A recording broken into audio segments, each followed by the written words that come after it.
برآمد ہوگی اور کل حضرت قاسم علیہ السلام کے مصائب بیان کیے جائیں گے۔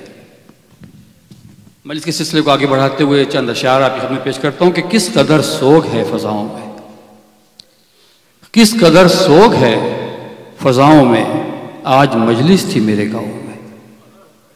کس قدر سوگ ہے فضاؤں میں، آج مجلس تھی میرے گاؤں میں۔ علی اصغر کا نام سنتے ہی شور گریہ اٹھا تھا ماؤں میں۔ علی اصغر کا نام سنتے ہی شور گریہ اٹھا تھا ماؤں میں۔ جب کسی نے کہا سکینہ پیاس، جب کسی نے کہا سکینہ پیاس، ایک ہلچل مچی گھٹاؤں میں، ایک ہلچل مچی گھٹاؤں میں، وہ کنارے فرات مارا گیا، وہ کنارے فرات مارا گیا، جس کی شہرت تھی سورماؤں میں، جس کی شہرت تھی سورماؤں میں۔ اور اشک رکتے نہیں جو سوچتا ہوں، اشک رکتے نہیں جو سوچتا ہوں، بنت حیدر تھی بے رداؤں میں۔ اشک رکتے نہیں جو سوچتا ہوں، بنت حیدر تھی بے رداؤں میں۔ میرے لب پر رہے حسین حسین، میرے لب پر رہے حسین حسین، میری بخشش ہے ان صداؤں میں۔ صلوات بر محمد و آل محمد۔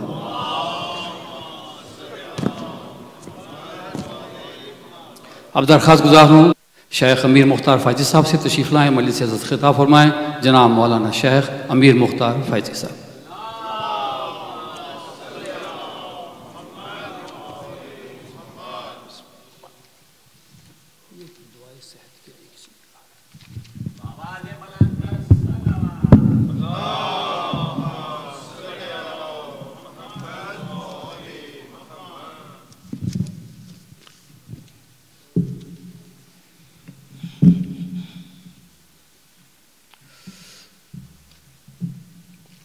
فاتحہ۔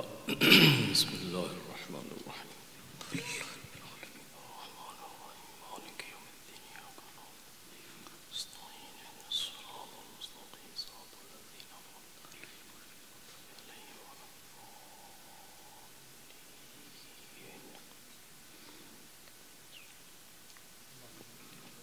صلوات پڑھ لیجیے بآواز بلند۔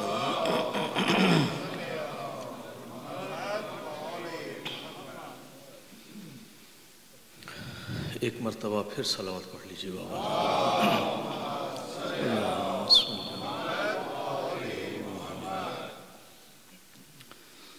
اعوذ باللہ من الشیطان الرجیم، بسم اللہ الرحمن الرحیم۔ الحمد للہ رب العالمین، بارئ الخلائق اجمعین،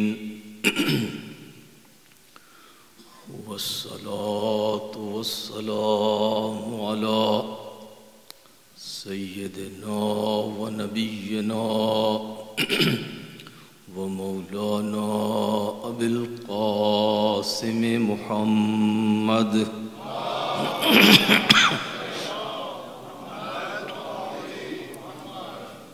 وعلى اہل بیتہ الطیبین الطاہرین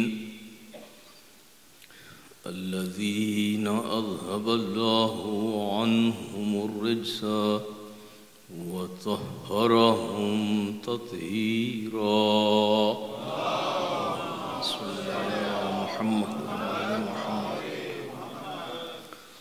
واللعنة الدائمة على أعدائهم أجمعين۔ أما بعد، فقال رسول الله صلى الله عليه وآله وسلم: إني تارك فيكم الثقلين، كتاب الله وعترتي أهل بيتي، ما إن تمسكتم بهما لن تضلوا بعدي ولن يفترقا حتى يردا علي الحوض. صلوات.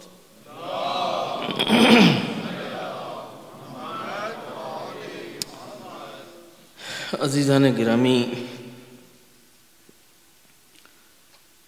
حسین مہدی اور ثمینہ حسین ارم مظہر، ان لوگوں کی صحت کی دعا کرنے کے لیے ہم سے درخواست کی گئی ہے.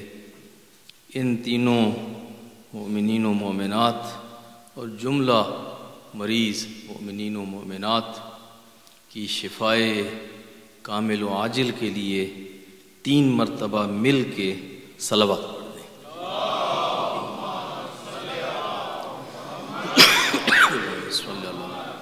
اللہم صلی علی محمد آل محمد. اللہم صلی علی محمد آل محمد. اللہم اشفِ کل مریض. ارباب اعضاء، سلسلہ گفتگو قرآن و اہل بیت کے حوالے سے آج 7ویں منزل میں داخل ہو رہا ہے، اور پیغمبر اکرم کی وہ مشہور و معروف حدیث جو حدیث ثقلین کے نام سے معروف ہے، اسی کے حول و حوش میں اور اسی کے حوالے سے گفتگو ہو رہی ہے.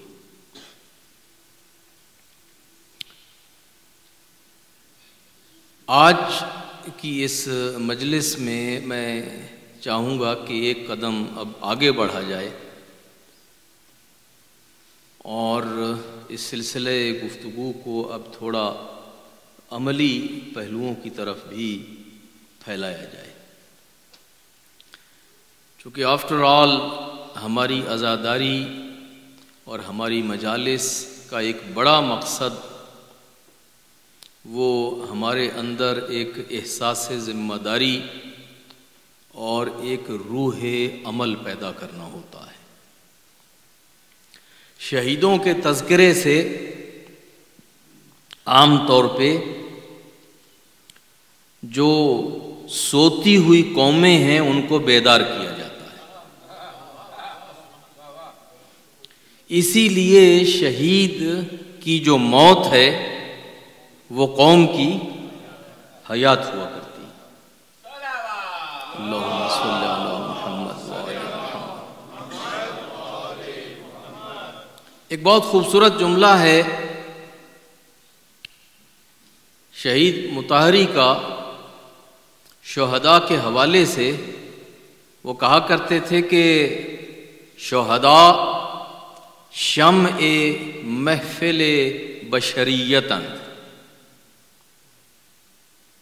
کہتے تھے کہ اگر بشریت کی کوئی محفل ہے، کوئی محفل سجی ہوئی ہو پوری انسانیت اور بشریت کی، تو اس کے اندر جو شمع محفل ہے وہ خون شہید ہے. اللہم صلی علی محمد.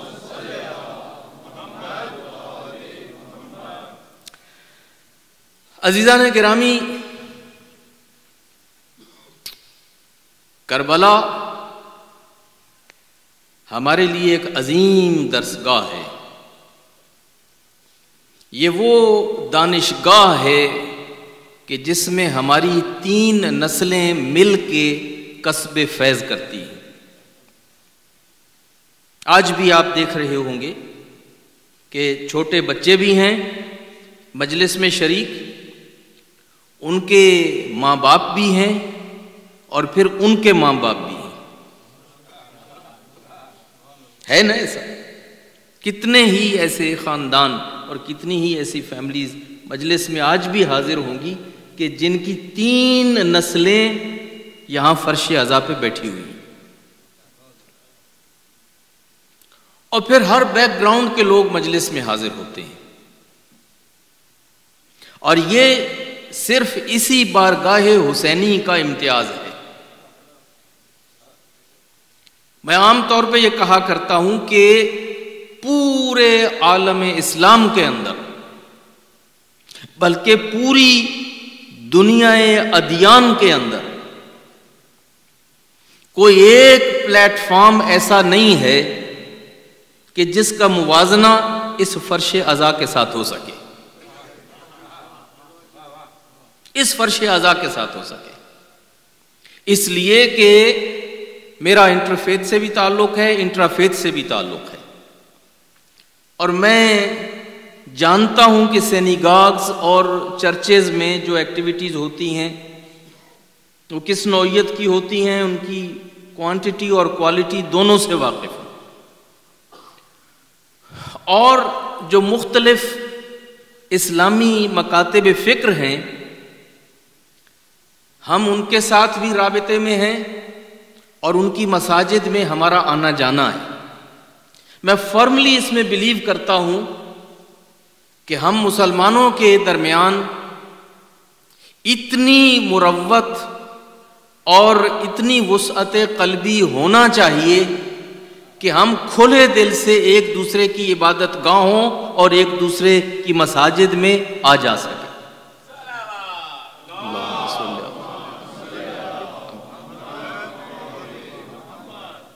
ہم اگر گزر رہے ہیں اور نماز کا وقت ہے تو جو مسجد بھی راستے میں پڑتی ہے ہم اس مسجد میں بے دھڑک جا سکیں، اور وضو جیسا امام صادق نے ہمیں سکھایا ہے اور جیسا معصومین نے ہمیں سکھایا ہے اسی طرح کا وضو کر کے، اور جس طرح سے خاندان پیغمبر نے ہمیں نماز پڑھنا سکھائی ہے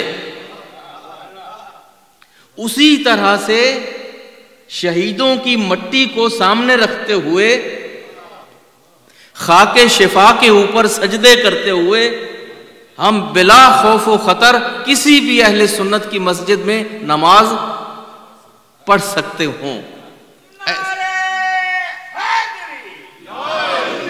ہمیں جیب سے خاک شفا نکالتے ہوئے کوئی جھجک محسوس نہ ہو، ہمیں وہ خاک شفا کی بنی ہوئی تسبیح وہاں پہ اگر ہم بیٹھ کے پڑھیں تو وہ تسبیح فاطمہ زہرا سلام اللہ علیہا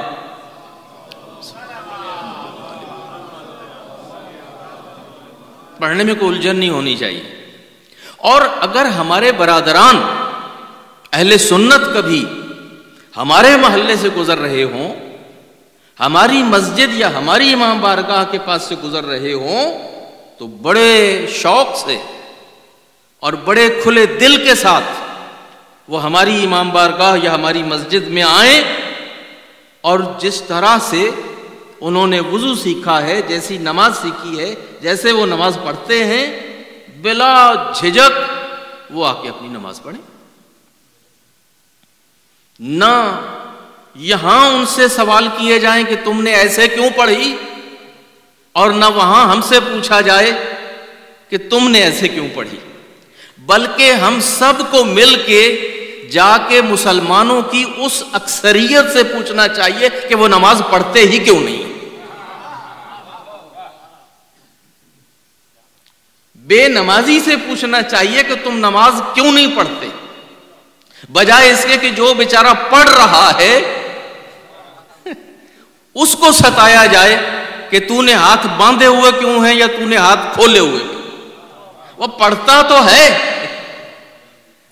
تو ہے، تو بجائے اس کے کہ ہم نمازیوں کا قافیہ تنگ کریں اور حلقہ تنگ کریں، ہمیں جانا چاہیے بے نمازیوں کو جو نماز نہیں پڑھتے ہیں ان سے پوچھنا چاہیے کہ تمہیں یہ رخصت کس نے دے رکھی ہے، تم کس کے دین کے ماننے والے ہو، کس رسول کی شریعت کو مانتے ہو، کس امام کی فقہ کو مانتے ہو، کس مکتب اسلامی سے تمہارا تعلق ہے، تاکہ ہم بھی تو دیکھیں کہ ایسا اگر کوئی مذہب اتنا کنوینینٹ کہیں فراہم ہے تو پھر ہم کیوں پیچھے رہ گئے؟ اگر ایسا کچھ ہے تو. لیکن عزیزان گرامی، آپ کو کوئی ایسا فرقہ نہیں ملے گا، مسلمانوں کے اندر کوئی ایسا اسلامک اسکول آف تھاٹ نہیں ہے کہ جہاں پر نماز کی رخصت ہو، جہاں پہ نماز کی رخصت ہو. دین کے ہر حکم کی کہیں نہ کہیں رخصت ہے. روزہ ہے، آپ سفر پہ ہیں تو رخصت ہوگی، عارضی طور پہ بعد میں قضا کر لیجئے گا. بیمار ہیں، پیسہ نہیں ہے تو حج کی رخصت ہوگی. جب صحت ہوگی، جب حالات اچھے ہوں گے، پیسہ ہوگا تو حج کر لیجئے گا. ایسے ہی جتنے بھی آپ کے باقی فرائض ہیں سب میں کہیں نہ کہیں رخصت ہے. ایک واجب دین کا ایسا ہے کہ جس میں کوئی رخصت نہیں. گھر پہ ہوں، سفر پہ ہوں، صحت مند ہوں، بیمار ہوں، حالات معمول کے ہوں یا ایمرجنسی ہو، کوئی ایک سینیریو آپ فرض کر کے نہیں بتا سکتے کہ اس پرٹیکولر سینیریو میں شارع نے اجازت دی ہے کہ یہاں پہ نماز سے چھٹی ہو. اور خاص طور پہ عزیزو، جو اہل بیت کے ماننے والے، جو رسول کے خاندان کے ماننے والے، جو علی اور بطول کے ماننے والے ہیں، جو حسن اور حسین کے ماننے والے ہیں، جو کربلا والوں کا ماتم کرتے ہیں، جو حسین کے نام کے نوحے پڑھتے ہیں، جو زینب کے بے چادر ہو جانے پہ گریا اور بکا کرتے ہیں، عزیزو ان کے پاس تو کوئی گنجائش نہیں، کوئی گنجائش نہیں کہ وہ کہیں کہ نماز سے رخصت ہو. تو بہرحال میں کہنا یہ چاہتا تھا کہ جتنے بھی اسکولز آف تھاٹ مسلمانوں کے، ان کے اندر یہ ایک امتیازی مدرسہ ہے، ایک امتیازی کالج ہے، ایک امتیازی یونیورسٹی اور دانشگاہ ہے، یہ عزاداری، کہ جس میں تینوں نسلیں مل کے بیٹھتی ہیں. اس میں ایک معمولی تعلیم یافتہ آدمی بھی بیٹھا ہوتا ہے، اور یہاں پر پی ایچ ڈیز بھی بیٹھے ہوتے ہیں، یہاں پہ فزیشینز بھی بیٹھے ہوتے ہیں، انجینئرز بھی بیٹھے ہوتے ہیں، ایم بی ایز بھی بیٹھے ہوتے ہیں، اور انتہائی اعلیٰ تعلیم یافتہ طبقہ بھی بیٹھا ہوتا ہے. پھر یہاں پہ زن و مرد دونوں کا جو ریشو مجلس اعضاء میں ہے وہ کسی مسجد کی کسی ایکٹیویٹی میں اور چرچ کی کسی ایکٹیویٹی میں نہیں. یہاں عورتیں مردوں سے بڑھ کے اور مردوں سے زیادہ باقاعدگی کے ساتھ شرکت کرتی. یہ جناب زینب سلام اللہ علیہا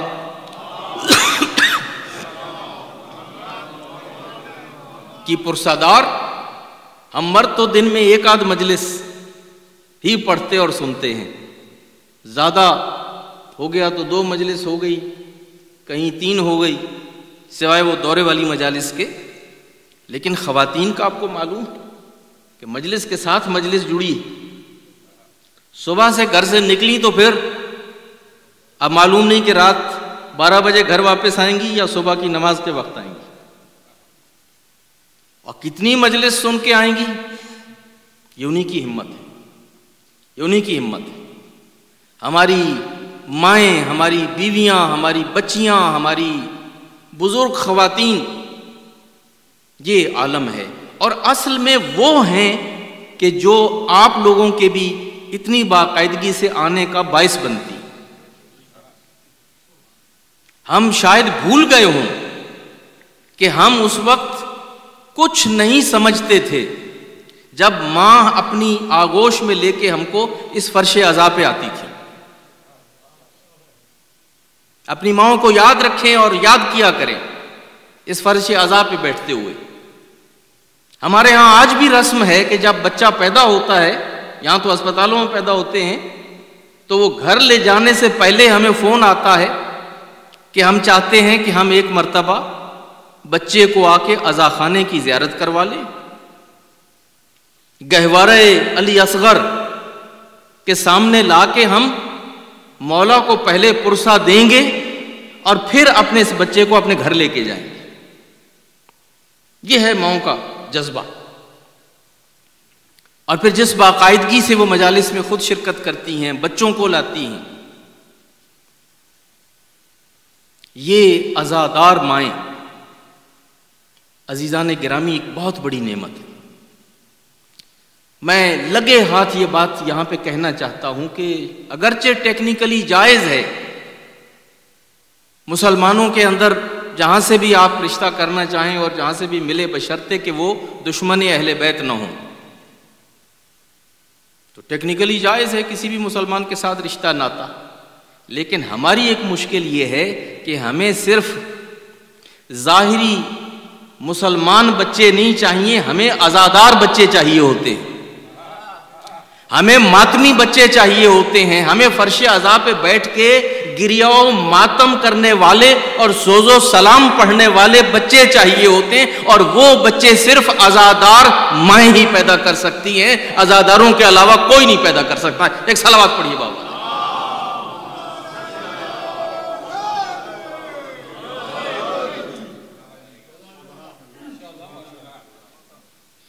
لہذا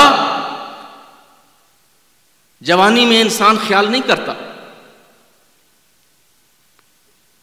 وہ جس کا ظاہر دیکھا، جس کو ذرا جس کی کوئی ادا پسند آ گئی، وہیں دل ہار بیٹھے۔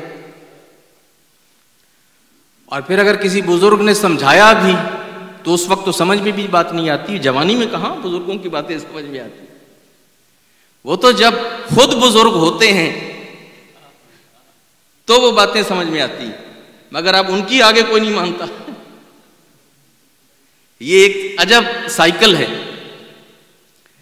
کہ جب خود انسان جوان ہوتا ہے تو اسے یہ باتیں سمجھ میں نہیں آتی، جب اسے بزرگ سمجھاتے ہیں تو اس کو سمجھ میں نہیں آتی بات۔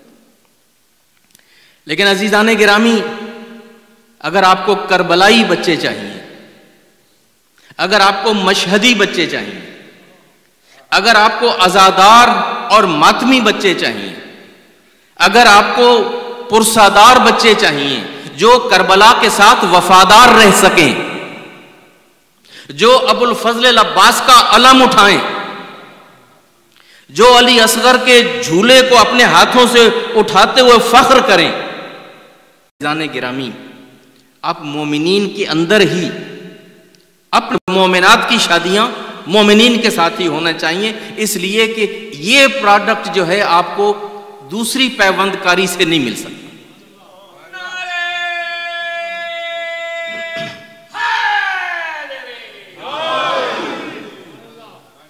کئی دفعہ جب ہم ایسی کوئی بات کرتے ہیں تو ہمیں نہیں پتا ہوتا، مجمع میں کچھ لوگ ہوتے ہیں بیٹھے ہوئے بیچارے کہ جن کو شاید یہ بات اچھی نہ لگے، یا تو کئی لوگ تو یہی سمجھ بیٹھتے ہیں کہ شاید ہم نے ان کو کہا ہے، حالانکہ ہمیں کچھ پتہ نہیں ہے، ہم تو اجنبی ہیں، یہ تو اندھے کی لاٹھی ہے، پتہ نہیں کہاں لگے کسی کے جا کے۔ تو اب یہ ہمارا کوئی شخص یا خاندان جو ہے نشانہ نہیں، ہم تو کسی کو نہیں جانتے پہچانتے، لیکن ہم ایک اصول کی بات کر رہے ہیں کہ آپ اس بات کو ذہن میں رکھیں کہ ہماری عزاداری کی رونق اصل میں ہماری خواتین کی وجہ سے، ہماری ماؤں کی وجہ سے ہے، ہماری بیٹیوں کی وجہ سے ہے، ہماری بیویوں کی وجہ سے۔ وہی سجاتی ہیں یہ عزا خانے، وہی سجاتی ہیں یہ تابوت، یہ سب کچھ جو کچھ ہم اٹھاتے ہیں، ہم تو اٹھاتے ہیں صرف، لیکن سجاتی وہی۔ اور پھر نہ صرف یہ کہ زن و مرد یہاں پہ سارے اکٹھے ہوتے ہیں، یہاں پہ امیر سے امیر اور غریب سے غریب دونوں شانہ بشانہ اکٹھا ہوتے ہیں۔ یہ صرف حسین کا دربار ہے کہ جس میں لکھ پتی، کروڑ پتی، ارب پتی، حتیٰ کہ اگر وہ وزیر ہو، مشیر ہو، وزیر اعظم کیوں نہ ہو، صدر مملکت کیوں نہ ہو، ایام عزا ہوں اور مجلس ہو نہیں سکتا کہ وہ وزیر یا وہ مشیر یا وہ جرنیل فرش عزا پہ حاضر نہ ہوتا ہو. میں پرسنلی جانتا ہوں بہت سارے وزراء کو، بہت سارے جرنیلوں کو، بہت سارے ایسے وزیروں مشیروں کو جو میری اپنی مجلس میں کراچی میں جب اشرا پڑھتا تھا خالق دینہ ہال میں، تو کور کمانڈر آ کے میرے سامنے بیٹھے ہوئے تھے اور میرے پاس وہ کلپس موجود ہیں مجلس کے کہ جن میں جب پاکستان بنا تھا 1947 میں جب پہلی دفعہ آزاداری ہوئی تو قائد اعظم محمد علی جناح یوں سینٹر میں سامنے جہاں یہ صاحبزادے بیٹھے ہوئے ہیں یوں مجلس ممبر کے سامنے بیٹھے ہوئے فرش عزا پہ بیٹھے ہوئے. میرے پاس وہ کلپ موجود ہے. محمد علی جناح مگر مجلس میں بیٹھے ہوئے. آپ دوسرے مذاہب، دوسرے مکاتب، دوسرے فرقوں میں چلے جائیں، وہ تراویح پڑھنے والے اور نماز پڑھنے والے اور واعظ مولویوں کے واعظ سننے والے وہ ایک خاص کلاس کے لوگ ہوتے ہیں. وہ ایک خاص کلاس ہے جو اس میں شرکت کرتی ہے. عام طور پہ آپ کو وہاں وزیر نہیں نظر آئیں گے، مشیر نہیں نظر آئیں گے، وہاں پہ صدر نظر نہیں آئیں گے، وزیر اعظم نظر نہیں آئیں گے، جرنیل نظر نہیں آئیں گے، وہ انٹلیکچوئلز نظر نہیں آئیں گے، انٹیلیجنسیا نظر نہیں آئے گا، ایکیڈیمیا نظر نہیں آئے گا آپ کو وہاں پر. لیکن یہ بارگاہ امام حسین ہے کہ جہاں پہ ایک عام آدمی سے لے کے ملک کا سربراہ دونوں اس فرش پہ آ کے بیٹھتے ہیں. اور پھر اس کا ڈیوریشن دیکھیں، یہ ایک دن کی بات نہیں ہے، یہ 2 دن کی بات نہیں ہے، یہ کم از کم 40 دن بلکہ 2 مہینہ اور 8-10 دن اور بلکہ شدے اب تو کلو ارضن کربلا و کلو یومن عاشورہ. اب تو الحمدللہ آزاداری کو اتنا فروغ حاصل ہو چکا ہے کہ یہ صرف محرم سفر کی بات نہیں ہے، یہ صرف 2-2.25 مہینے کی بات نہیں ہے، بلکہ سال بھر یہ دانشگاہ کھلی رہتی ہے، یہ فرش عزا بچھا رہتا ہے، یہ مجالس ہوتی رہتی ہیں اور ان میں اتنے زور و شور کے ساتھ، اتنے ذوق اور شوق کے ساتھ اتنی بڑی تعداد آتی ہے. یہ دنیا کا کوئی اور پلیٹ فارم ایسا نہیں ہے جس پہ والنٹیئرلی لوگ اس جوش اور اس جذبے کے ساتھ اتنی لمبی مدت کے لیے اتنی ڈائیورسٹی کے ساتھ شریک ہوتے ہیں.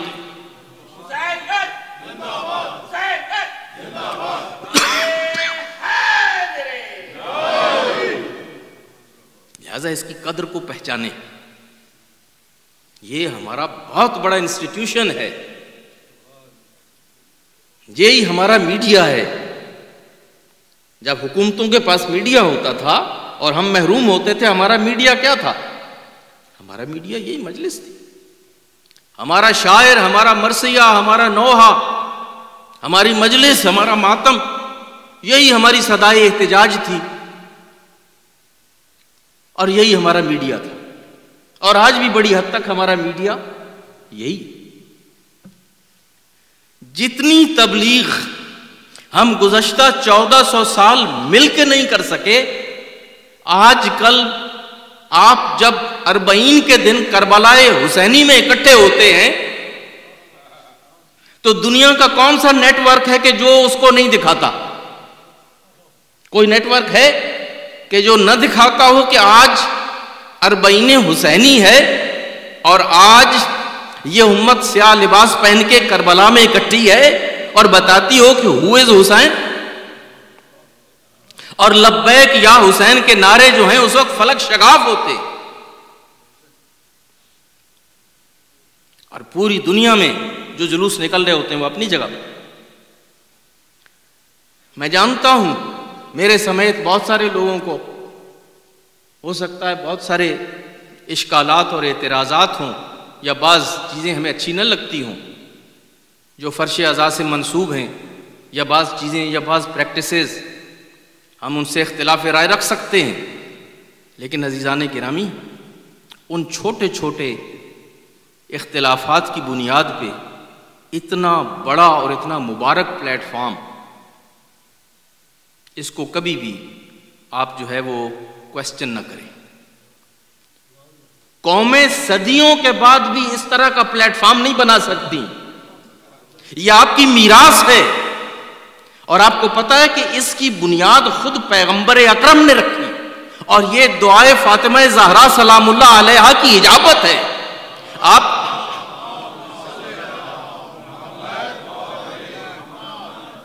یہ عزاداری اور عزادار، یہ جناب فاطمہ زہرا کی دعا ہے، یہ اس مظلوم اور دل شکستہ ماں کی خواہش ہے. جب اس کو بتایا گیا کہ اس طرح سے تیرے لال کو ذبح کر دیا جائے گا، تو تڑپ کے ماں نے پوچھا تھا کہ بابا آپ کے ہوتے ہوئے یہ کیسے ممکن ہے کہ لوگ آپ کا کلمہ بھی پڑھیں اور پھر آپ کے نواسے کو ذبح بھی کر دیں؟ رو کے رسول اللہ نے کہا تھا کہ فاطمہ میں نہیں ہوں گا اس وقت، میں ہوتا اس وقت تو میں آگے آ کے اپنے نواسے کا دفاع خود کرتا، میں نہیں ہوں گا. کہا بابا آپ نہیں ہوں گے تو حسین کے بابا، یہ امیر المومنین، ان کے بابا علی مرتضیٰ شاہ لا فتح صاحب ذوالفقار، یہ تو ہوں گے نا. رسول کی آنکھوں سے آنسو جھڑ رہے تھے. کہا فاطمہ علی بھی نہیں ہوں گے. کہا اچھا علی بھی نہیں ہوں گے تو پھر میں آؤں گی. اگر آپ نہیں ہوں گے، اگر علی نہیں ہوں گے تو ماں تو ہوگی نا، تو پھر میں سر کے بال کھول کے آ جاؤں گی اپنے حسین کو بچانے کے لیے. رسول اللہ نے کہا کہ فاطمہ آپ بھی نہیں ہوں گی. کہا اچھا ہم بھی نہیں ہوں گے تو چلے بھیا حسن تو ہوں گے نا. کہا حسن بھی نہیں ہوں گے. بس یہ سننا تھا کہ ایک مرتبہ دل شکستہ ماں پلٹ کے دیکھتی ہیں، بابا آپ نہیں ہوں گے، علی نہیں ہوں گے، میں نہیں ہوں گی، حسن نہیں ہوں گے، اور میرا یہ لال کربلا میں جس طرح بتا رہے ہیں یوں ذبح کر دیا جائے گا.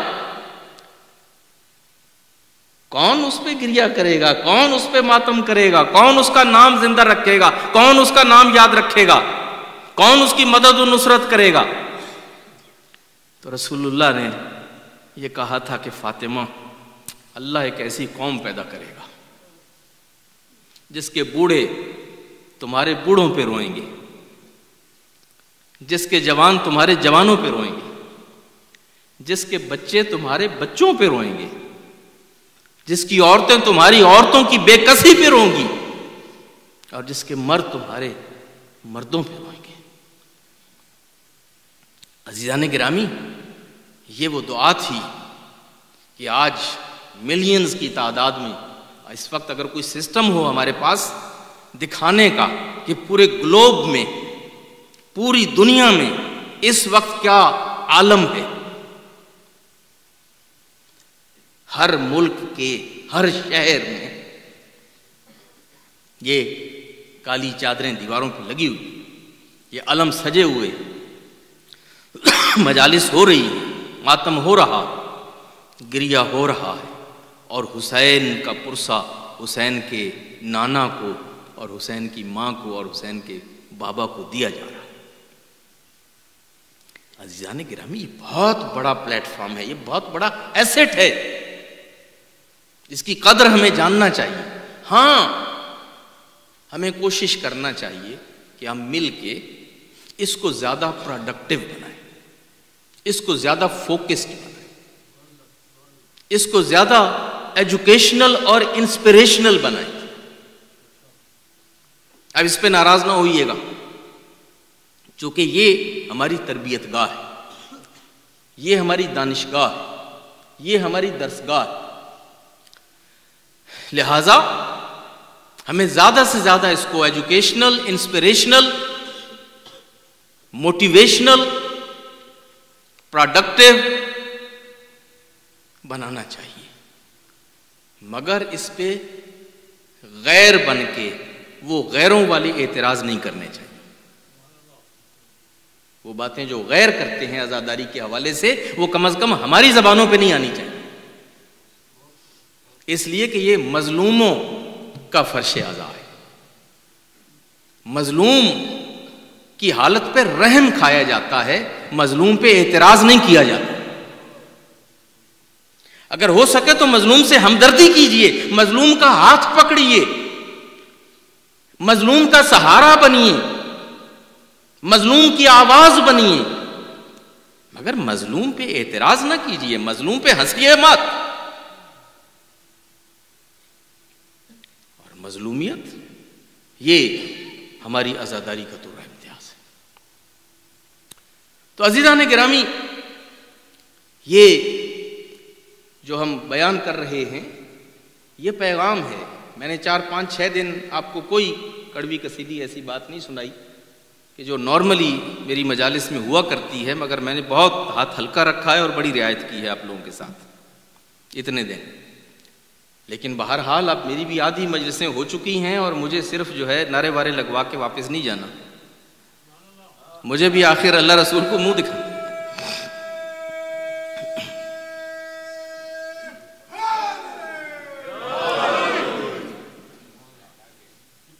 مجھے بھی کچھ پیغام پہنچانا ہے، اور خاص طور پہ میرے بارے میں پتہ نہیں آپ کو معلوم ہے بھی یا نہیں، ڈاکٹر صاحب تو جانتے ہوں گے، میرے والد کے اولاد نہیں تھی اور شادی کے بعد بہت سال تک اولاد نہیں ہوئی، تو تقریباً مایوس ہو چکے تھے اولاد کے حوالے سے کہ اس زمانے میں ایک بالکل نو عمر سا بچہ میز پہ کھڑے ہو کے وہ تقریر کرتا تھا اور اس نے مجلس پڑھنا شروع کی۔ اس کے بعد تو کئی بچے آئے، لیکن وہ اپنی نوعیت کا پہلا بچہ تھا جو اتنا چھوٹا تھا کہ وہ میز پہ اسے کھڑا کیا جاتا تھا اور میز پہ کھڑے ہو کے وہ تقریر کرتا تھا، اور وہ بہت اچھی تقریر کرتا تھا۔ ہمارے فادر اس وقت آرمی میں تھے اور راولپنڈی میں تھے، تو انہوں نے اس کی مجلس سنی، تو دوران مجلس جو ہے انہوں نے یہ منت مان لی کہ اگر میرے بھی کوئی بچہ ہوا اور اولاد ہوئی تو میں اس کو امام حسین علیہ السلام کی خدمت کے لیے وقف کر دوں گا، اور اس کی زندگی کا مشن بس یہی ہوگا۔ اور وہ بچہ کون تھا؟ جو پنجاب سے ہیں وہ نام سنیں گے تو اب تو وہ سفید ریش ہو چکے ہیں، وہ اس بچے کا نام گلفام ہاشمی تھا۔ یہ گلفام صاحب تھے۔ میں نے جب ان کو بتایا، جب وہ کم آئے، ہم بھی کم میں تھے، وہ بھی کم میں کچھ عرصہ کے لیے آئے، تو بڑے حیران ہوئے اور بڑے خوش بھی ہوئے۔ تو گلفام صاحب جب میز پہ کھڑے ہو کے تقریر کرتے تھے تو ان کی مجلس سن کے ہمارے فادر نے یہ منت مانی تھی، اور میں تو اپنا پیدا ہونے کا مقصد جو ہے اور اپنی زندگی کا مقصد ہی مولا امام حسین کے مشن کی خدمت سمجھتا ہوں، چونکہ میرے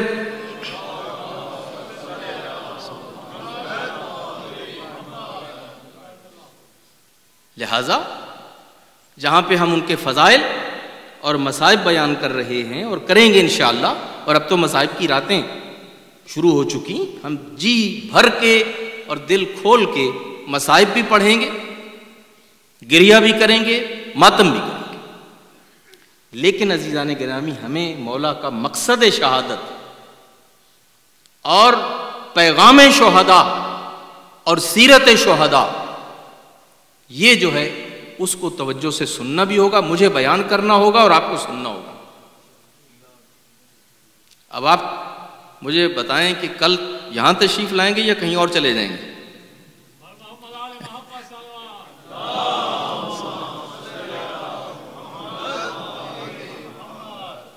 تو کل واپس تشریف لائیں گے نا؟ ایک مرتبہ بآواز بلند صلوات پڑھیں۔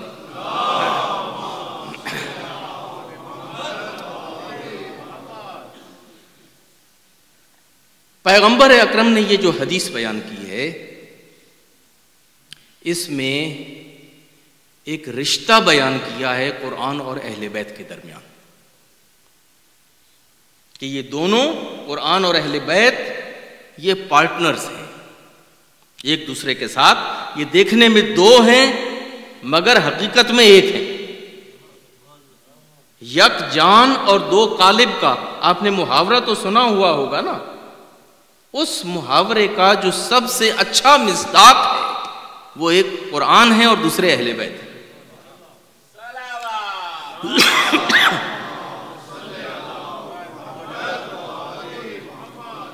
یہ دونوں ہادی ہیں، یہ دونوں ہدایت کے چشمے ہیں اور دونوں ایک ہی سرچشمے سے پھوٹ رہے ہیں، یہ دو ندیاں ہیں، لیکن ان دونوں ندیوں اور دونوں چشموں کا جو منبع ہے اور جو سرچشمہ ہے وہ ایک ہی ہے،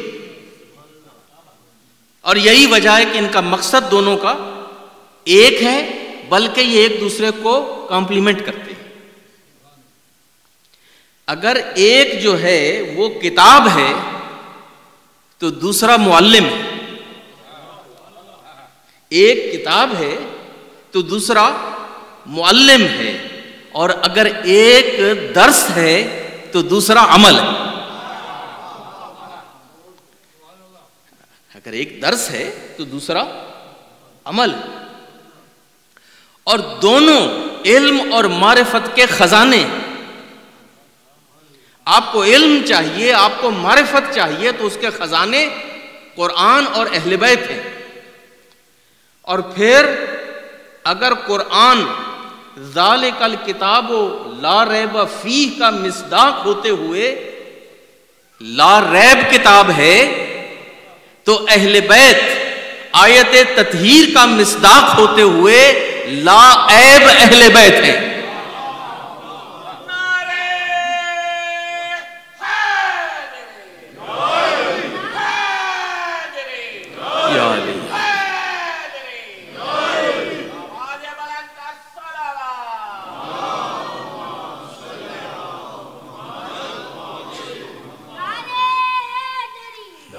علی علی علی علی ماشاءاللہ جی، یہی چراغ جلیں گے تو روشنی ہوگی۔ تو اگر یہ لا ریب ہے تو یہ لا عیب ہے، اور ان دونوں کا رشتہ یہ ہے کہ اگر یہ متقین کے لیے ہدایت ہے تو وہ امام المتقین ہے، یہ ہدن للمتقین ہے اور وہ امام للمتقین ہیں، امام المتقین ہیں۔ اور آپ کو جان کے یہ بات مسرت ہوگی اور خوشی ہوگی کہ کم از کم ایک لقب آپ کے مولا کا ایسا ہے جسے دنیا چرا نہیں سکی۔ آپ کے مولا کے جتنے لقب تھے اور جتنے فضائل تھے سب پہ نقب لگائی گئی، سب کو چوری کیا گیا، سب کی ایک فیک کاپی بنائی گئی۔ صدیق اکبر علی مرتضیٰ تھے، فاروق اعظم علی مرتضیٰ تھے، خود امیر المومنین کی حدیث ہے اور امام صادق کا فرمان ہے کہ جو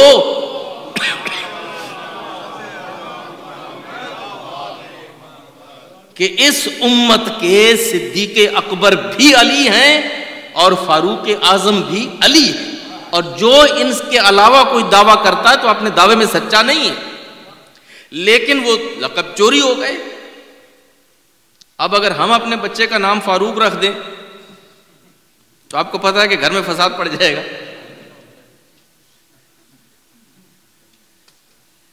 ہمارے ایک شاگرد ہیں، امریکن ہیں، کانورٹ ہیں، اور ان کا نام فاروق ہے۔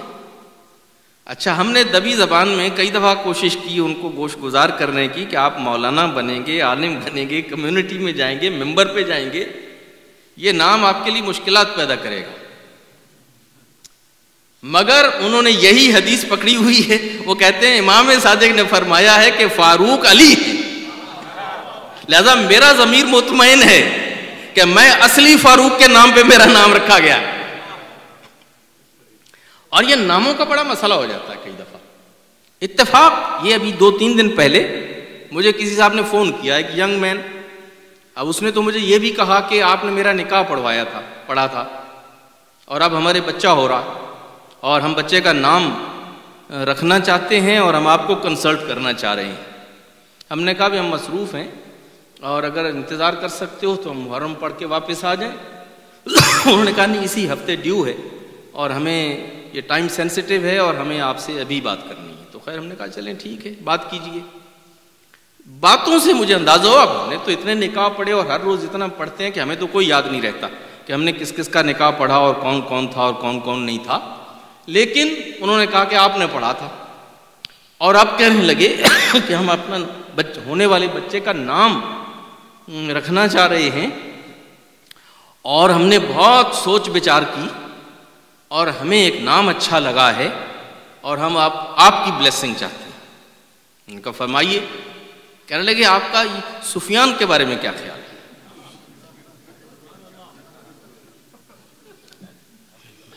کہ بندہ خدا تمہیں اور مولانا کوئی نہیں ملے تھے؟ تمہیں اور کوئی نہیں ملا تھا اس اپروول کے لیے کہ تم میرے کندھے پہ رکھ کے چلانا چاہتے ہو کہ مولانا فائزی نے اس کو اپروو کیا ہے؟ میں مرتا مر جاؤں مگر میں یہ نام نہیں اپروو کر سکتا. اب ان کو سمجھایا مگر وہ گھوم پھر کے یہیں آتے ہیں کہ جی ہم ایک اسپینش, اگر یہاں پہ کوئی اسپینش جانتا ہے تو ذرا وہ ہماری ہیلپ کرے, بعد میں ہمیں بتایا آ کے ذرا اپنا نقطہ نظر. انہوں نے جو میرے سامنے عذر پیش کیا وہ یہ تھا کہ ہم کسی ایسے ایریا میں رہتے ہیں جہاں اسپینش سپیکنگ لوگ زیادہ ہے اور اسپینش لینگویج میں یہ نام چلتا ہے فار وٹ ایور ریزن, کہیں سے پتہ نہیں کہاں سے آیا ہے اور یہ نام مانوس ہے. تو ہمارا بچہ جب پکارا جائے گا, اسکول جائے گا, کالج جائے گا, جہاں کہیں جائے گا باہر, تو لوگ سہولت سے اس کا نام پکاریں گے اور یہ ایزی نام ہے اور ہمیں اچھا بھی لگ رہا ہے. خیر جی ہم نے ان کو سمجھایا, بتایا کہ بھئی یہ نام جو ہے آپ کا بچہ ہمیشہ اسپینش نیبرہڈ میں نہیں رہے گا, یہ کبھی شاہ نجف میں بھی آئے گا, یہ کبھی ادارہ محمدیہ میں بھی آئے گا, یہ کبھی ہمارے بیت العلم میں بھی آئے گا.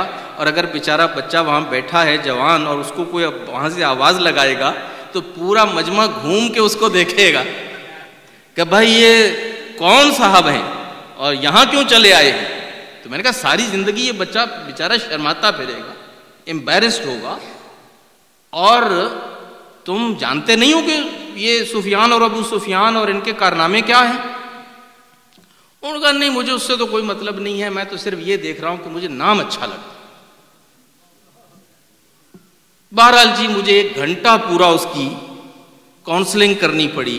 اس کو میں نے ادھر ادھر کے بڑے دلائل دے کے فائنلی کنونس کر لیا کہ اس نے مجھے کہا کہ نہیں آپ نے, اب میں اپنے بچے کو نہیں چاہتا کہ وہ ساری زندگی شرمندہ ہوتا پھرے, اور میں ایز اے باپ آپ کی بات سمجھتا ہوں اور میں آپ کو نام, میں نے کہا بھائی نام اس کا تم جو ہے نا سلمان بھی رکھ سکتے ہو, آپ کو یہ وزن پسند ہے نا تو آپ سلمان رکھ لو, عمران رکھ لو, اور اسی وزن پہ اور کئی نام ہیں وہ رکھ لو. لیکن یہ نام جو ہے یہ کوئی زیادہ اچھا نہیں ہے. تو بہرحال ہم جتنا سمجھا سکتے تھے. اسی سے ملتا جلتا ایک واقعہ آپ کی طبیعت کو ذرا اور متوجہ کرنے کے لیے ایک مولانا مجھے بتا رہے تھے, وہ ہم سے سینئر مولانا تھے, کہ وہ کسی کمیونٹی میں گئے اور بتا رہے تھے کہ میاں جو ہیں وہ سید تھے اور شیعہ تھے, اور ان کی بیگم جو ہیں وہ دوسری کمیونٹی سے تھیں, اور طے ہوا تھا کہ اگر بچہ ہوگا تو بچے کا نام میاں رکھیں گے اور اگر بچی ہوئی تو اس کا نام جو ہے وہ ماں رکھیں گے. اور اتفاق سے بچی پیدا ہو گئی. تو مادر محترمہ جو ہیں انہوں نے اپنی بچی کا نام بسم اللہ کر کے ام المومنین کے نام پہ رکھ دیا. اب باپ جو ہے سید ہوتے ہوئے جب گھر میں آئے تو وہ کہے بھی اس نام سے میں اپنی بچی کو کیسے پکاروں, میرے تو سینے میں چھری لگتی ہے, تو اس کا کچھ ہونا چاہیے. تو وہ بیچارہ اس نے اپنی پوری کوشش کر لی مگر اس کی بیوی نہیں مان کے دی تو وہ مولانا کے پاس آیا، اس نے کہا حضور اب آپ ہی اس کا کوئی حل نکالیے کہ یہ کیا کیا جائے اس کا، میری بچی ہے اور اس کا نام یہ رکھ دیا گیا۔ تو مولانا نے کہا کہ ٹھیک ہے، پھر آپ اپنے گھر پہ کوئی دعوت رکھیے اور ہم آئیں گے اور وہاں پہ پھر صورتحال کو سامنے رکھتے ہوئے کوئی آپ کی مدد کریں گے۔ دوبارہ انہوں نے حلوہ ولوہ پکایا اور کوئی دعوت کا اہتمام ہوا۔ تو مولانا جب وہاں گئے تو مسئلہ سامنے ان کے رکھا گیا، تو انہوں نے کہا کہ بھائی اس ویسے نام میں تو کوئی قباحت نہیں ہے، ام المومنین ہے، ام المومنین کا نام ہے، نام کے معنی بھی اچھے ہیں، تو اس میں کوئی تکلیف تو آپ کو نہیں ہونی چاہیے۔ تھوڑا انہوں نے اپنا وہ مقدمہ تیار کیا باپ کو سمجھانے کے لیے کہ اس میں کیا قباحت ہے، اچھا نام ہے، اس کے نام معنی بھی اچھے ہیں اور ام المومنین کا نام ہے تو کیا فرق پڑتا ہے۔ پھر انہوں نے کہا کہ البتہ اس میں ایک چھوٹی سی پیچیدگی ہے، اور وہ یہ ہے کہ تجربے نے یہ بتایا ہے کہ جن بچیوں کا یہ نام رکھا گیا ہے ان کے کبھی اولاد نہیں ہوئی۔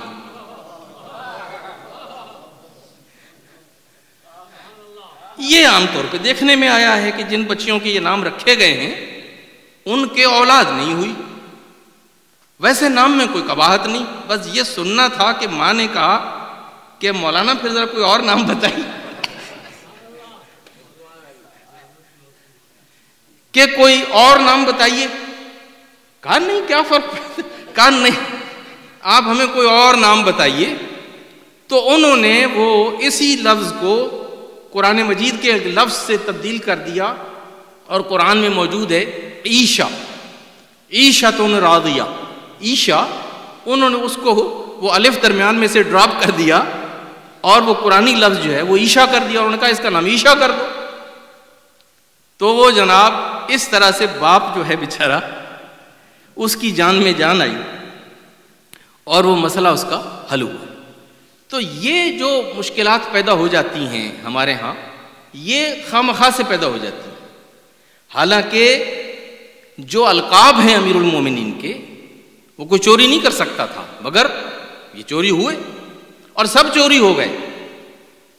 جتنے القاب تھے امیر المومنین مثلا، ہمارے نقطۂ نظر سے دنیا میں ایک ہی شخص ہوا ہے جس کا نام امیر المومنین، ایک ہی شخص ہے جس کا نام امیر المومنین۔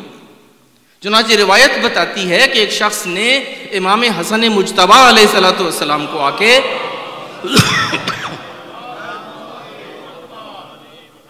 سلام کیا اور کہا السلام علیکہ یا امیر المومنین۔ مولا حسن مجتبی نے اس کو پلٹ کے کہا کہ دیکھو تم ہمیں جس لقب کے ساتھ پکارنا چاہو پکار لو، مگر یہ لقب جو ہے یہ مختص ہے ہمارے بابا علی ابن ابی طالب کے ساتھ۔ علی ابن ابی طالب سے نہ پہلے کوئی امیر المومنین ہوا ہے اور نہ کوئی بعد میں امیر المومنین ہوا ہے، لیکن کیسے کیسے امیر المومنین ہوئے ہیں اور کتنے کتنے لوگوں کا دل للچایا ہے۔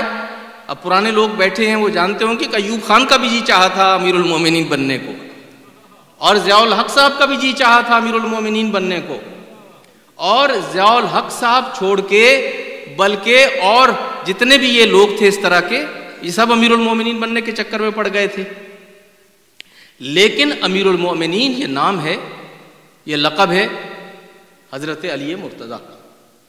سارے القاب چوری ہو گئے مگر ایک لقب آپ کے مولا کا ابھی ایسا باقی ہے کہ جس کو زمانہ نہیں چرا سکا، اور وہ لقب کیا ہے؟ امام المتقین۔ امام المتقین، دنیا زیادہ سے زیادہ متقی ہونے کا دعویٰ تو کر سکتی ہے لیکن امام المتقی ہونے کا دعویٰ کسی نے نہیں کیا اور نہ کوئی کر سکتا۔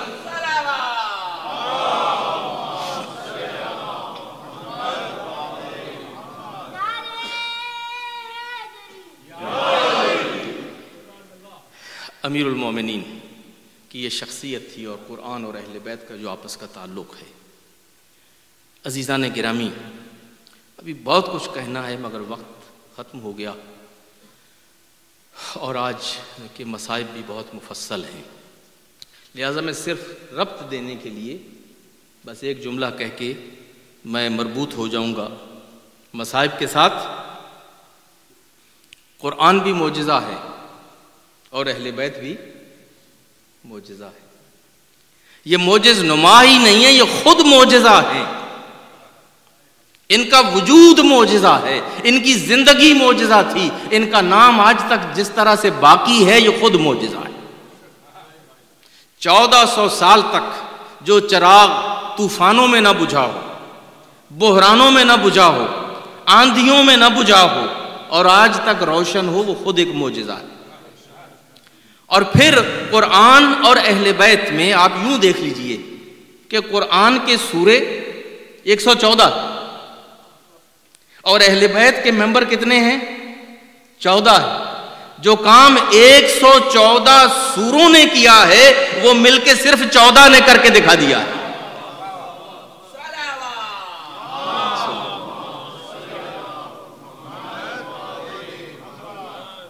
114 سورے نے مل کے جو ہدایت کا پیغام دیا ہے اس کو صرف 14 نے وہ پیغام لوگوں کو دے دیا ہے۔ اور پھر قرآن کا سورہ چاہے جتنا بڑا ہو اور چاہے جتنا چھوٹا ہو، چاہے سورہ بقرہ ہو اور چاہے سورہ کوثر، دونوں معجزہ ہیں اور دونوں نے چیلنج کی طور پہ اپنے آپ کو آج تک برقرار رکھا ہے۔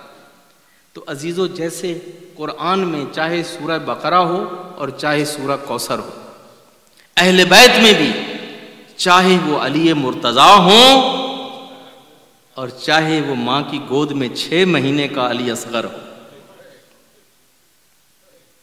چاہے وہ 6 مہینے کا دودھ پیتا بچہ ہو، وہ بھی ایک چیلنج کے طور پہ آج تک زندہ ہے۔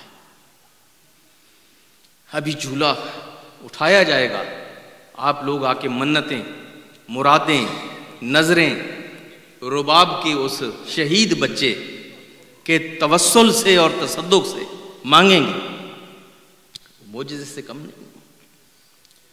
اور اس بچے کی عظمت یہ ہے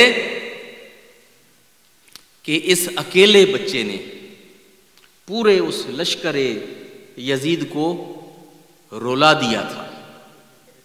وہ قسی القلب لشکر، وہ جو سنگ دل لشکر تھا، خود اس کے اندر کھلبلی مچ گئی تھی۔ جب حسین اٹھا کے لائے تھے نا اپنے ہاتھوں پہ اس 6 مہینے کے بچے کو، اور لائے کیوں تھے؟ تاریخ بتاتی ہے کہ جب مولا نے ٹیلے پہ چڑھ کے وہ استغاثے کی آواز بلند کی تھی نا، حل من ناصر ینصرنا، اب حسین کا بچہ کوئی نہیں تھا، حسین کے سب شہید ہو گئے تھے، تو حسین ٹیلے پہ گئے اور استغاثے کی آواز بلند کی، حل من مغیث یغیثنا، حل من ناصر ینصرنا۔ جب اس معصوم کا استغاثہ اس معصوم کے کان میں پہنچا نا جو وہاں پہ گہوارے میں تھا، اس نے اپنے آپ کو گہوارے سے باہر گرا دیا۔ یہ تھی تاثیر حسین کے استغاثے کی کہ ایک مرتبہ علی اصغر نے اپنے آپ کو گہوارے سے باہر گرا دیا، اور جیسے ہی بچہ باہر گرا بیبیاں اکٹھا ہوئی، بیبیوں نے اس بچے کو اٹھایا، گھر کے اندر ایک کوہرام مچ گیا۔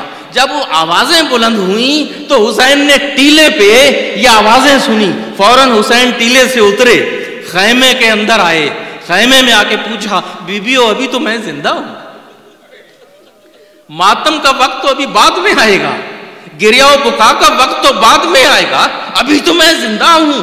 کہا مولا آپ نے وہ جو آواز بلند کی تھی اس آواز کے نتیجے میں اس 6 مہینے کے بچے نے جو پیاسا ہے مگر اس نے اپنے آپ کو آپ کی نصرت پہ آمادگی ظاہر کرنے کے لیے گہوارے سے باہر گرا دیا۔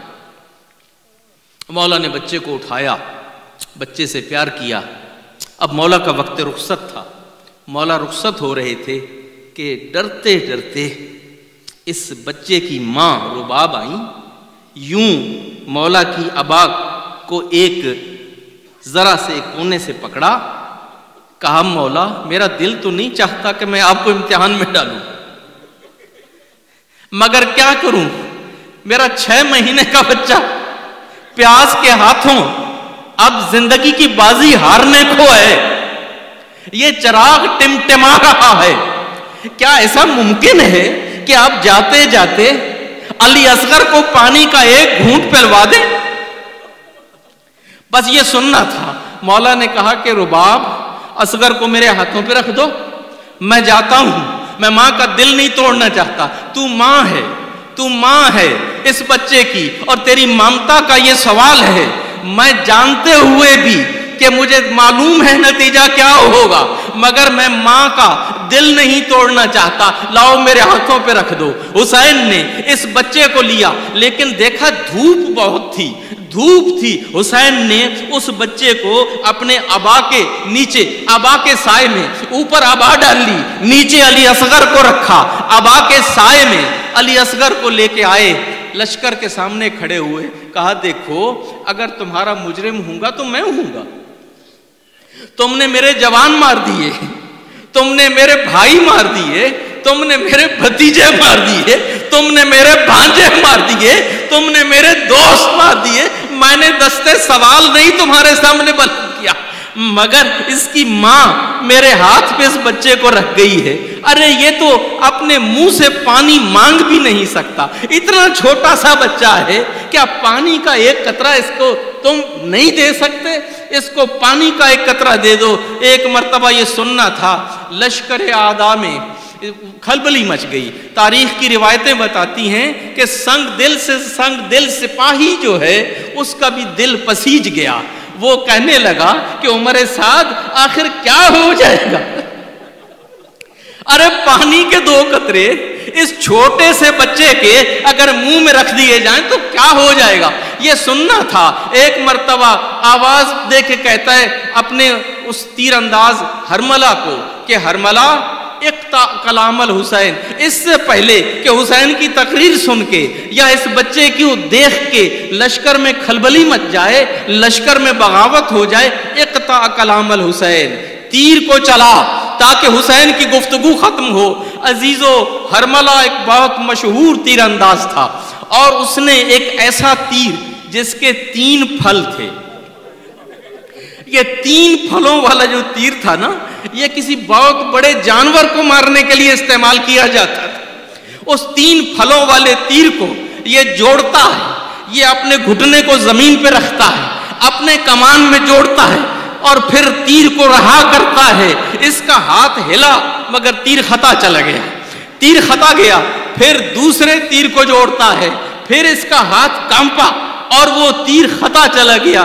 جب 2 تیر خطا ہو گئے نا تو عمر سعد نے کہا اے ہرملہ تو اتنا مانا ہوا، ماہر تیر انداز ہے، ارے یہ چھوٹا سا بچہ ہے اور تیرا نشانہ اس کو نہیں لگتا اور تیرے ہاتھ کانپ رہے ہیں. ایک مرتبہ ہرملہ بھی رو پڑا، رو کے کہنے لگا عمر سعد اس دنیا کے لالچ نے ہمیں اندھا کر دیا، اس دنیا کے لالچ نے ہمیں اندھا کر دیا. او عمر سعد، میں جب یہ تیر جوڑتا ہوں نا وہ سامنے خیمے کا پردہ ہل جاتا، وہاں ایک ماں کھڑی ہے، وہ مجھے دعائی دے کے کہتی ہے ہرملہ پانی نہیں پلاتا نہ پلا، پانی نہیں پلاتا نہ پلا، مگر میرے بچے کو تیر نہ مار، میرے بچے کو تیر نہ مار. میں جب اس ماں کو دیکھتا ہوں مجھ سے یہ تیر نہیں چلتا، مگر جب اسے حکم دیا گیا عزیزو ہرملہ نے تیر کو چلایا، وہ تیر آیا، یہ 3 پھل کا تیر تھا. اس نے بچے کو حسین کے ہاتھوں پہ ذبح کر دیا.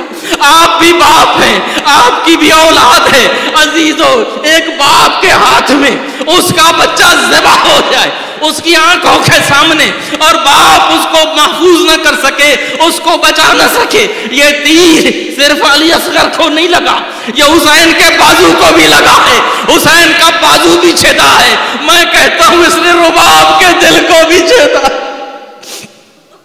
اس نے رباب کے دل کو بھی چھیدا ہے. ایک مرتبہ حسین نے اس تڑپتے ہوئے بچے کو دیکھا جو ماہی بیتاب کی طرح، ماہی بے آب کی طرح حسین کے ہاتھوں پہ تڑپ رہا ہے. حسین نے بچے کو لیا، حسین نے خیمے کی طرف منہ کیا. عزیزو، عاشور کے دن آپ جب اعمال عاشورہ کرتے ہیں، آپ یہ عمل کرتے ہیں، اور یہ عمل یاد ہے حسین کے اس عمل کی جو حسین نے کربلا میں کیا تھا. حسین کے لیے اکبر کی لاش واپس لانا مشکل نہیں تھا. حسین کے لیے ابو الفضل العباس کی لاش لانا مشکل نہیں تھی. حسین کے لیے قاسم کی کٹی ہوئی لاش بھی لانا مشکل نہیں تھا. اس لیے کہ مائیں جانتی تھیں بچہ جا رہا ہے مگر اس کی لاش آئے گی. مگر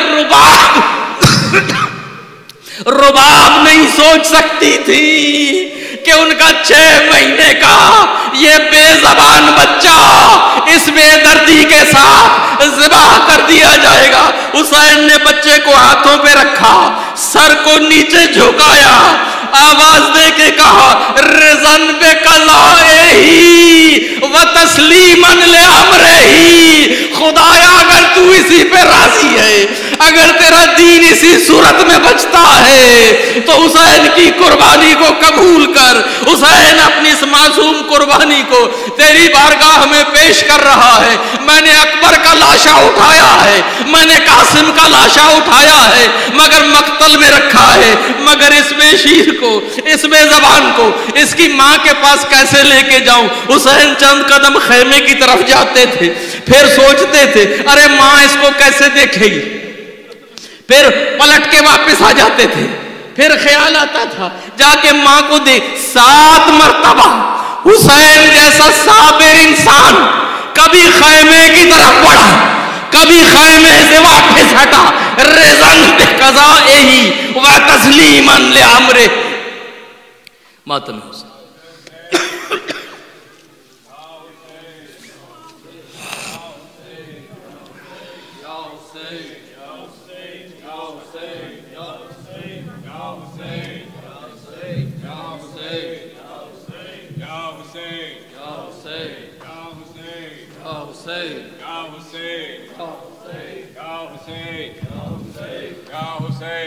روک کہتی تھی ماں تجھ کو ڈھونڈوں کہاں, اصغر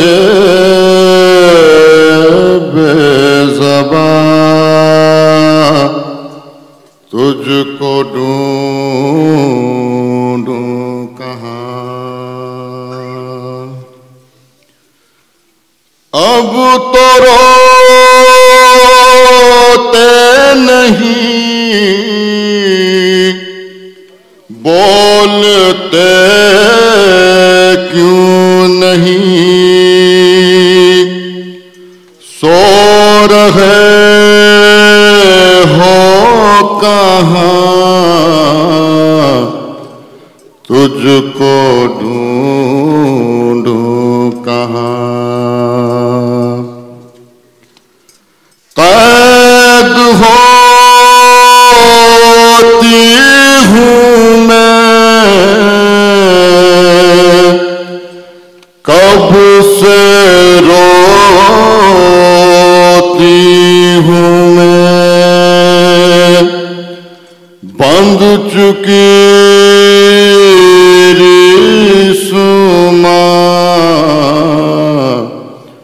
تجھ کو ڈھونڈوں کہاں. پاس دادی کے یا شاہ کی گودی میں ہو, کچھ تو دے